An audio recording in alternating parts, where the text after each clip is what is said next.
এই যে হরমুজ দ্বীপ, এটা এমন একটা দ্বীপ, এটা হচ্ছে পারস্য উপসাগরে অবস্থিত, ইরানের দক্ষিণে।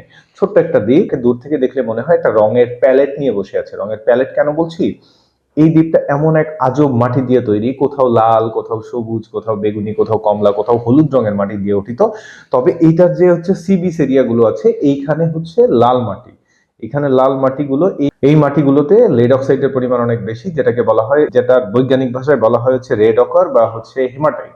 তো এই যে যে লাল মাটি, এই লাল মাটিটা হচ্ছে এই যে রক্তে রাঙা যে সমুদ্রের বীজ বা হচ্ছে রক্তে রাঙা সমুদ্রের জল, এটার কারণে দায়ী।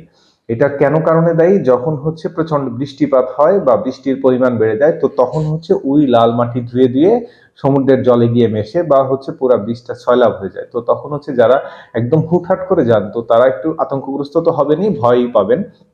তো এমন ঘটনা যে এই দ্বীপটাতে খুব নিত্য নতুন ঘটনা, ব্যাপারটা এমন নয়। এটা মানে কন্টিনিউয়াস প্রসেস। এটা প্রতি বছরই যখন একটু বৃষ্টিপাতের পরিমাণ বাড়ে, তখনই আর কি এরকম ঘটনা ঘটে থাকে যে সমুদ্রের জল পুরো লাল রক্তের রাঙা হয়ে যায় এবং হচ্ছে বীজটাও রক্তে রাঙা হয়ে যায়।